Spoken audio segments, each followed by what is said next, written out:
Welcome to my YouTube channel nursing with Khan. तो आज हम BSN semester first fundamental of nursing के chapter number 4 की बात करेंगे। स्किन मैनेजमेंट जो हमारे पास चैप्टर है, और उसमें जो मोस्ट इंपॉर्टेंट टॉपिक है वो है डिगोबेटिस अल्सर, बेड सोर और प्रेशर सोर। इसके बारे में हम बात करेंगे। तो बेड सोर हमारे पास जनरली अगर इसके नाम को हम देखें तो बेड सोर मतलब जो हमारे पास मैट्रेस से ये बेड के जो ज़ख़म हमारे पास लगते हैं, जो ज़ख़म हमारे पास बेड के दिए हुए होते हैं, उसको हम कहते हैं बेड सोर। तो उसकी डिफिनीशन हमारे पास क्या होगी? Any lesions cause by अनरिलीविंग pressure. मतलब बेड सोर हमारे पास तब होते हैं जब हमारे पास हमारे बॉडी के किसी भी हिस्से पे जब कांस्टेंट प्रेशर पड़े, और उस कांस्टेंट प्रेशर के नतीजे में हमारे पास टिश्यू डैमेजिंग हो, मतलब उसको सफिशिएंट ऑक्सीजन ना मिल रहा हो, वहाँ पे जो लीजन बनता है, वहाँ पे जो वूंड बनता है, तो उसको हम कहते हैं बेड सोर। आपको मैं एक एग्जांपल दे देता हूँ, उसके साथ आप लोग को जो है सही समझ आ जाएगी। जिस तरह अगर हॉस्पिटल साइड में हम देंगे तो एक हमारे पास नॉर्मली ऐसा पेशेंट होता है जिसको हम सुपाइन पोजीशन में रख लेते हैं, तो वो जस्ट सुपाइन पोजीशन पर ही होता है, लेकिन जब वो प्रेशर फील करे तो वो साइड चेंज कर देता है। एज कम्पेयर टू वो पेशेंट जो हमारे पास साइड चेंज नहीं कर सकता, उसमें एबिलिटी ना हो कि वो साइड चेंज करे, तो वो जब सुपाइन पोजीशन में पड़ा रहता है, उसके ऊपर जो कॉन्स्टेंटली वो प्रेशर होता है, प्रेशर उस पर लगता है, तो उस प्रेशर के नतीजे में उसकी टिश्यू जो है वो डैमेज हो जाती हैं। क्योंकि वो तो इमोबाइल है, वो मूवमेंट नहीं कर सकता, एक ही सुपाइन पोजीशन में जो है वो लेटा हुआ है, और उसकी अटेंडेंट भी जो है वो नेग्लिजेंसी के तौर पर उसकी पोजीशन को चेंज जब नहीं करते, तो इस वजह से कांस्टेंट फोर्स जो है जब पड़ती है, कांस्टेंट प्रेशर जब पड़ती है, तो उसकी वजह से बेड सोर जो है वो डेवलप होता है। तो इसके बाद ये बेड सोर मैंने आप लोगों को बताया कि हमारे पास जो बेड से जो ज़ख़म मिलते हैं उसको हम कहते हैं बेड सोर। कॉन्स्टेंटली जब प्रेशर हमारे बॉडी के किसी भी हिस्से में जब कांस्टेंट प्रेशर लगेगा और उसके नतीजे में टिश्यू डैमेजिंग जब होगी तो वहाँ पे नेक्रोसिस होगी, और जब नेक्रोसिस होगी तो उसके बाद हमारे पास बेड सोर जो है वो डेवलप होगा। हाँ, हमारे पास जो है टिश्यू डैमेजिंग होती है, और जब टिश्यू डैमेजिंग हो जाती है तो अल्टीमेटली बेड सोर काज हो जाता है। तो हम कुछ रिस्क फैक्टर्स के बारे में जो है आज बात करेंगे कि कौन से ऐसे फैक्टर्स हैं जिसकी बिना पर हमारे पास बेड सोर, प्रेशर अल्सर या डिगोबेटिस अल्सर जो है वो डेवलप होता है। प्रेशर सोर या बेड सोर, डिगोबेटिस अल्सर, ये एक ही चीज़ का नाम है, मतलब एक ही चीज़ है, जस्ट नेम जो है वो डिफरेंस है। तो इसके रिस्क फैक्टर में हमारे पास सबसे पहला जो है वो है इमोबिलिटी में किस तरह जो है बेड सोर डेवलप हो सकता है? लाजमी सी बात है, जब हमारे पास कोई इमोबाइल पेशेंट होगा या कोई पैरालाइज पेशेंट होगा, या उसके ऊपर जब प्रेशर पड़ेगा, उसके बॉडी के किसी हिस्से के ऊपर भी जब फोर्स पड़ेगा, जब प्रेशर पड़ेगा, तो वो तो इमोबाइल है, वो तो साइड चेंज नहीं कर सकता। तो जब साइड चेंज नहीं कर सकेगा, तो जब लॉन्ग पीरियड ऑफ टाइम उसके ऊपर वो प्रेशर जो है वो लगता रहेगा, तो उसके वहाँ पे जो है उसके टिश्यू जो है वो डैमेज हो सकते हैं। जब टिश्यू डैमेज होंगे तो लाजमी सी बात है अल्टीमेटली हमारे पास बेड सोर जो है वो क्रिएट होगा। ये था इमोबिलिटी। दूसरा हमारे पास है इनएडिक्वेट न्यूट्रिशन की वजह से किस तरह जो है बेड सोर डेवलप हो सकता है? इस तरह डेवलप हो सकता है कि आपको पता है कि हमारे बॉडी में हर सेल्स के लिए न्यूट्रिएंट्स चाहिए होते हैं, हमारे बॉडी खुद के लिए भी जो है खुराक चाहिए होती है, फूड चाहिए होती है। जब इनएडिक्वेट न्यूट्रिशन होगी, मतलब प्रॉपर न्यूट्रिशन नहीं होगी, तो हमारे पास जो सेल्स की रिक्वायरमेंट है फूड का, मतलब सेल की रिक्वायरमेंट क्या है? ऑक्सीजन है, एनर्जी है इन फॉर्म ऑफ ATP है, ग्लूकोज है। तो वो किससे मिलते हैं? वो खुराक से मिलते हैं। जब हम खुराक प्रॉपर नहीं लेंगे तो वो ATPs, वो ग्लूकोज, वो एनर्जी जो है सेल को नहीं मिलेगी। जब सेल को एनर्जी नहीं मिलेगी, सेल को प्रॉपर न्यूट्रिशन नहीं मिलेगी, सेल को ऑक्सीजन नहीं मिलेगी, तो वहाँ पे ऑक्सीजन डिफिशिएंसी होगी। जब ऑक्सीजन डिफिशिएंसी होगी तो वहाँ पे हमारे पास टिश्यू डैमेजिंग होगा। जब टिश्यू डैमेजिंग होगा, नेक्रोसिस होगी, तो अल्टीमेटली हमारे पास बेड सोर जो है वो क्रिएट होगा। तीसरा हमारे पास है कि फीकल इनकॉन्टिनेंस या यूरिन इनकॉन्टिनेंस। इसकी वजह से किस तरह बेड सोर क्रिएट हो सकता है? इसकी वजह से इस तरह क्रिएट हो सकता है कि हमारे पेल्विक रीजन में जब भी हमारे पास फीकल इनकॉन्टिनेंस होगी या यूरिन इनकॉन्टिनेंस होगी। अच्छा, फीकल इनकॉन्टिनेंस या यूरिन इनकॉन्टिनेंस, सबसे पहले आप इनकॉन्टिनेंस लफ्ज़ को समझिए कि इनकॉन्टिनेंस क्या है। इनकॉन्टिनेंस दरअसल में हमारे पास इनवॉलंटरी मूवमेंट्स हो जाती हैं। लेट्स सपोज अगर हमारे पास हमारी यूरिन अर्जेंसी जब हमें हो, तो हम मतलब प्रॉपर उसको कंट्रोल कर सकते हैं। हमारे कंट्रोल में होता है कि हम अपने यूरिन को या हमारे फीसिस वगैरह जो है उसको कंट्रोल करते हैं स्फेंक्टर के ज़रिए। तो इनकॉन्टिनेंस में क्या हो जाता है कि इसमें इनवॉलंटरी हो जाता है, मतलब वो फंक्शन जो वॉलंटरी फंक्शन होते हैं वो लॉस हो जाता है। अल्टीमेटली जो है इसी तरीके से जो है यूरिन पास हो जाता है, मतलब उसका जो स्फेंक्टर वगैरह कुछ भी मसला हो सकता है, उस वजह से इनकॉन्टिनेंस हो सकती है, स्फेंक्टर लूज स्फेंक्टर की वजह से, या इंकॉन्टिनेंस हो सकता है, मतलब यूरिन इनकॉन्टिनेंस की वजह से भी हो सकता है। यूरिन इनकॉन्टिनेंस की वजह से किस तरह हो सकता है कि जब भी हमारे पास पेल्विक रीजन में यूरिन इनकॉन्टिनेंस होगी तो जो जगह हमारे पास मॉइस्ट होती है, लाजमी सी बात है, वहाँ पे जो सेल्स होते हैं, वहाँ पे जो टिश्यूज होते हैं वो सॉफ्ट हो जाते हैं, तो आसानी से जो है वहाँ पे बेड सोर क्रिएट होगा, क्योंकि वहाँ पे जो टिश्यू सेल्स हैं वो सॉफ्ट हो चुके हैं। वहाँ पे डिवेलप होना as compare to other cell जो है वो ज़्यादा जो है आसानी से वहाँ पे डिवेलप होगा, क्योंकि सॉफ्ट टिश्यूज़ होंगे ना, इस वजह से। इसके बाद हमारे पास जो है और किस किस जगह पे जो है रिस्क फैक्टर और क्या हो सकते हैं, ये फैक्टर्स भी हमारे पास हो सकते हैं कि हम जो है हॉस्पिटल साइड पे बार बार जो है पेशेंट को एक ही जगह पे हम अगर इंजेक्ट करते हैं तो इसकी वजह से भी हमारे पास जो है अल्सर जो है वो क्रिएट हो सकता है। फिर हमारे पास जो है अगर हम प्रॉपर पोजीशनिंग, प्रॉपर साइडनिंग ना करें, हम पेशेंट के हर एक 24 आवर में 2 आवर्स जो है हम जो है पेशेंट का साइड जो है वो चेंज करते हैं। जब हम साइड चेंज नहीं करेंगे तो उसके वजह से भी हमारे पास जो है डिक्यूबेटिक अल्सर जो है वो क्रिएट हो सकता है। तो ये थी रिस्क फैक्टर हमारे पास कि इन रिस्क फैक्टर की वजह से जो हमारे पास जो है बेड सोर क्रिएट हो सकता है। इसके बाद रिस्क फैक्टर के बाद हम इथियोलॉजी की बात करेंगे कि ये बेड सोर की इथियोलॉजी क्या है, मतलब इसका मेन काज क्या है। जिस तरह स्टार्ट में डिफिनेशन में हमने बात की कि इसका मेन रिस्क फैक्टर, इसका मेन इथियोलॉजी, मेन काज इसका ये है कि प्रेशर हमारे पास क्या है। जब भी हमारे पास किसी भी एम मोबाइल जो हमारे पास हमने जो रिस्क फैक्टर पढ़े उनमें से एक भी फैक्टर अगर हमारे पास आ जाए, उनमें हमारे पास इस तरह हो जाता है कि कांस्टेंट उसके ऊपर प्रेशर पड़ता है बॉडी के किसी भी हिस्से के ऊपर, तो टिश्यू डैमेजिंग होती है और अल्टीमेटली जो है बेड सोर क्रिएट होगा। दूसरा हमारे पास इसकी इथियोलॉजी दूसरा है फ्रिक्शन हम कहते हैं रबिंग को, मतलब एक सरफेस और दूसरा सरफेस जो हमारे पास रबिंग करती हैं। फॉर एग्जांपल जिस तरह हमारे पास पेशेंट के क्लॉथ्स हो गए उसके बॉडी के साथ जो है रबिंग करती हैं, रबिंग की वजह से भी बेड सोर हो सकता है। और जिस बेड पे वो पड़ा हुआ है पेशेंट, उसकी बेडिंग, उसकी शीट जो है उसकी रबिंग भी हो सकती है बॉडी के साथ, तो उस वजह से हमारे पास जो है अल्सर जो है क्रिएट हो सकता है, बेड सोर क्रिएट हो सकता है। इसके बाद इसकी कुछ हम पैथोफिजियोलॉजी की बात करते हैं कि इसकी पैथोफिजियोलॉजी इंतहाई इंपॉर्टेंट है। इसकी पैथोफिजियोलॉजी में हम इसकी बात इस तरह करें कि जो हमने रिस्क फैक्टर जो डिस्कस कर लिए, उसी रिस्क फैक्टर में कोई एक जो है, जब वो एक, मतलब लेट सपोज हम इमोबिलिटी लेते हैं, हमारे पास इमोबिलिटी आ गई, पेशेंट जो है वो सुपाइन पोजीशन में पड़ा है, उसके ऊपर कांस्टेंट प्रेशर लग रहा है। जब कांस्टेंट प्रेशर लगेगा तो फर्स्ट स्टेप में क्या होगा, उसकी टिश्यू डैमेज होंगी। फिर सेकंड स्टेप में क्या होगा, टिश्यू क्यों डैमेज होंगी, इसलिए डैमेज होगी कि उसकी जो न्यूट्रिएंट्स है, जो ऑक्सीजन है, वो उनको प्रॉपर परफ्यूजन नहीं हो रही। जब प्रॉपर परफ्यूजन नहीं होगी तो उसके बाद हमारे पास रिड्यूस परफ्यूजन मतलब उनको प्रॉपर मिकदार में जो है ऑक्सीजन नहीं मिल रही हमारे जो है सेल्स को।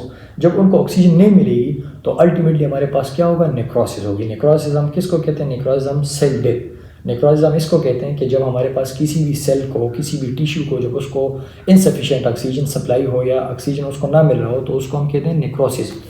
और इस्कीमिया भी जो है, इस्कीमिया के बाद जो है हमारे पास नेक्रोसिस हो जाती है, और जब नेक्रोसिस होगी तो उसके बाद हमारे पास अल्टीमेटली जो है बेड सोर हमारे पास क्रिएट हो जाएगा। ये थी पैथोफिजियोलॉजी ऑफ बेड सोर। इसके बाद पैथोफिजियोलॉजी के बाद इसकी हम बेड सोर की कुछ कॉमन साइट्स जो प्रेशर अल्सर या डिक्यूबेटिक अल्सर या बेड सोर के जो कॉमन साइट्स हैं उनके ऊपर ये ज़्यादा डिवेलप हो सकता है। तो वो हमारे पास उनमें सबसे पहला जो हमारे पास है वो है जो back of the head. Picture में भी आप देख सकते हैं कि हमारे पास बैक ऑफ द हेड जो सुपाइन पोजीशन की अगर हम बात करें, पोजीशन पे डिपेंड करता है। अगर सुपाइन पोजीशन में हम देखें तो सुपाइन पोजीशन में हमारे पास बैक ऑफ द हेड जो है यहाँ पे जो है प्रेशर अल्सर यहाँ पे ज़्यादा क्रिएट होगा, क्योंकि यहाँ पे प्रेशर ज़्यादा बढ़ेगा। इसके बाद हमारे पास एक हो गई बैक ऑफ द हेड, फिर हो गए शोल्डर्स हमारे पास आ गए। शोल्डर्स के बाद हमारे पास हमारी एल्बोज जो है ये आ गई, हमारी इनर नी जो है वो आ गई, हिप्स हमारे पास हमारे आ गए। इसके बाद हमारे पास हमारी नी जो है वो आ गई। नी के बाद हील जो है सुपाइन पोजीशन में हील जो है उसके ऊपर जो है बेड सोर क्रिएट हो सकता है। इसके बाद अगर हम साइड लाइन पोजीशन की बात करें तो साइड लाइन पोजीशन में हमारे पास हमारी एल्बो और साथ साथ हमारी जो नीज़ हैं उसके ऊपर, हमारी हिप के ऊपर और ताइस के ऊपर भी स्पेशली जो हमारे पास साइड लाइन पोजीशन होती है ना, इसमें हमारे पास थाइज़ में भी जो है वो अल्सर जो है वो क्रिएट हो सकता है। हमारे हील्स के ऊपर जो है बेड सोर क्रिएट हो सकता है। इसके बाद अगर हम प्रोन पोजीशन की बात करें उल्टे साइड के, तो उसके हमारे पास जो है रिब्स केज के ऊपर जो है बेड सोर क्रिएट हो सकता है। हमारे नीज़ के ऊपर जो है बेड सोर क्रिएट हो सकता है। हमारे जो थाइज़ के ऊपर बेड सोर क्रिएट हो सकता है। इसके बाद हमारी जो पेल्विक रीजन है या हमारा जो टोज़ हैं, दरअसल जो प्रोन में टोज़ में जो हमारे पास है वो ज़्यादा जो है बेड सोर क्रिएट होगा। तो ये थी कुछ कॉमन साइड्स। एक साइड, फर्स्ट साइड हमारे पास है बैक ऑफ द हेड। मैंने कहा आपको ये पोजीशन पे डिपेंड करता है। Back of the head, elbow हमारे पास हो गई, या हमारे पास जो है हमारे नीज़ हो गए, हमारे हिप्स हो गए, हमारी जो है हील हो गई या इनर नी हो गई। तो ये सारा जो हमारे पास है यहाँ पे common sides of the developing the bed सोर, इस पे जो है ज़्यादा डेवलप हो सकते हैं, क्योंकि ज़्यादातर यही जगह जो है उन पे प्रेशर ज़्यादा पड़ता है, क्योंकि यहाँ पे जॉइंट्स है, तो इस वजह से ज़्यादा जो है इसके ऊपर प्रेशर पड़ता है। कॉमन साइड है बेड सोर के। इसके बाद हम डिस्कस करेंगे बेड सोर के हमारे पास 4 स्टेजेस हैं। हमें किस तरह पता चलेगा कि ये बेड सोर कौन से स्टेज का है और ये कौन से स्टेज का है। तो इसको समझने के लिए हमें बेड सोर के जो 4 स्टेजेस हैं उसको समझना लाजमी है। तो फर्स्ट स्टेज हमारे पास बेड सोर में क्या होता है, फर्स्ट स्टेज में जस्ट हमारे पास सिर्फ हमारी स्किन जो है उसमें एरिथमिया आ जाती है, मतलब वो रेडनेस स्टार्ट कर देती है। फर्स्ट स्टेज में हमारे पास जस्ट स्किन में रेडनेसेस आ जाती हैं, और ये एक पोटेंशियल इंडिकेशन है फॉर द क्रिएटिंग या अकरिंग द बेड सोर। फर्स्ट में हमारे पास क्या होता है, जस्ट स्किन जो है वो रेड हो जाती है। सेकंड में हमारे पास जो स्किन के लेयर्स हैं वो हमने पहले डिस्कस किए। आगे भी जो है स्किन मैनेजमेंट में हम स्किन का एक टॉपिक आगे आ रहा है, उसमें हम डिस्कस करेंगे कि स्किन में कि हमारे पास जो है 5 लेयर है। एक है डर्मस, एक है एपिडर्मस, एक है डर्मस, एक है सबक्यूटेनियस लेयर, और इसके बाद हमारे पास जो है टिश्यू लेयर है, और देन जो है बोन्स है हमारे पास। तो इसी तरीके से फर्स्ट स्टेज में हमारे पास सिर्फ और सिर्फ जस्ट स्किन जो है वो इफेक्ट हो जाती है, वो रेड हो जाती है। सेकंड में हमारे पास क्या होता है, सेकंड स्टेज में हमारे पास ये एपिडर्मस के ऊपर जो है ब्लिस्टर्स क्रिएट हो जाती हैं, एब्रेशंस इसमें आ जाती हैं, मतलब इसके ऊपर ब्लिस्टर्स जो हैं वो पड़ जाती हैं। और ये सेकंड स्टेज में जो है अल्सर जब क्रिएट होता है सेकंड स्टेज का, तो वो हमारे पास हमारे एपिडर्मस को भी इफेक्ट करता है, और हमारे पास डर्मस के भी कुछ साइड को जो है डर्मस को भी थोड़ा इफेक्ट कर देता है। तीसरा स्टेज हमारे पास जो होता है ये कम्प्लीटली हमारे पास हमारी स्किन जो है हमारी एपिडर्मस और डर्मस को कम्प्लीटली तौर पर जो है वो डैमेज कर देता है, और सबक्यूटेनियस लेयर जो है उसके ऊपर तक चला जाता है। और जो चौथा स्टेज हमारे पास है ये हमारे पास एब्रेशंस करके नीचे एपिडर्मस, डर्मस और सबक्यूटेनियस और टिश्यू लेवल के ऊपर भी चला जाता है, यहाँ तक कि बोन्स तक जो है 4th स्टेज में ये अल्सर जो है 4th स्टेज तक बेड सोर चला जाता है। तो फर्स्ट हमारे पास just indication, just redness. Second जो हमारे पास इसमें एब्रेशंस और ब्लिस्टर्स क्रिएट हो जाते हैं, और एपिडर्मस का कुछ पार्ट इसमें इन्वॉल्व हो जाता है।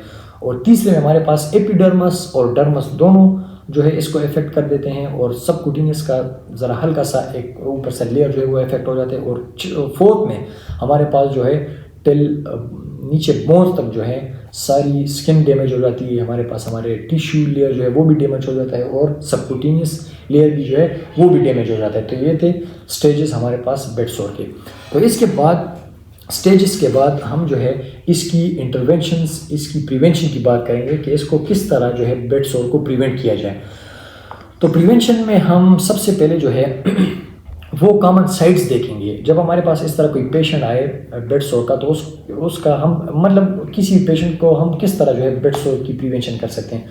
तो सबसे पहले प्रिवेंशन मेजर में हम जो है उनकी जो कॉमन साइड्स है जहाँ पे जो मैंने बताया कि जहाँ पे जो है बेड सोर ज़्यादा क्रिएट हो सकता है उसको चेक करेंगे। उसको चेक करने के बाद हम सिंपल जो है हेड टू टो असेसमेंट करेंगे कि हमारे पास स्किन जो है उसमें कोई इंजरी वगैरह या रेडनेस वगैरह या कुछ कट्स वगैरह तो नहीं है। इसके बाद इंटरवेंशन में हम देखेंगे कि हमारे पास इसका फीकल असेसमेंट, मतलब इनकॉन्टिनेंस का जो असेसमेंट हम करेंगे कि इसको फीकल इनकॉन्टिनेंस या यूरिन इनकॉन्टिनेंस तो इसको नहीं है। इसके बाद जो है हम इंस्पेक्शन के बाद जब हम इंस्पेक्ट करेंगे तो उसके बाद हम पल्पेशन की तरफ आएंगे। हम पल्पेट करेंगे कि पूरे बॉडी में कोई भी डिस्टेंशन या फ्लूइड एकमुलेशन वगैरह तो नहीं है, या बॉडी का टेम्परेचर जो है वो एलिवेटेड तो नहीं है। वो पल्पेट करके हम जो है करेंगे कि किस तरह हमारे पास कोई फ्लूइड्स तो बॉडी में एकमुलेटेड नहीं है। इसके बाद जो है हम हेड टू टो असेसमेंट करने के बाद इसकी जो है हम न्यूरोलॉजिकल स्टेटस भी जो है वो असेस करें कि इसका न्यूरोलॉजिकल स्टेटस जो है वो क्या है। और एंड में जो हम है कैपिलरी रिफिल चेक करेंगे।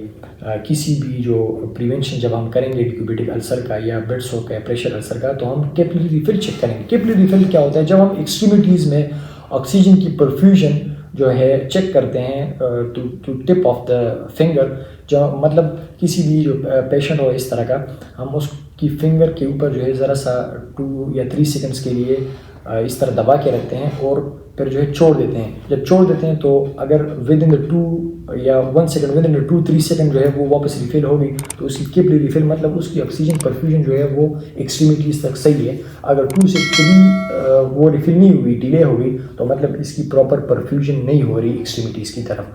तो ये थे कुछ इंटरवेंशंस। इसके बाद इंटरवेंशन के बाद आखिरी में हमारे पास इसकी ट्रीटमेंट आती है कि हम डिक्यूबिटिक अल्सर को या बेड सोर को या प्रेशर अल्सर को किस तरह जो है ट्रीट करेंगे।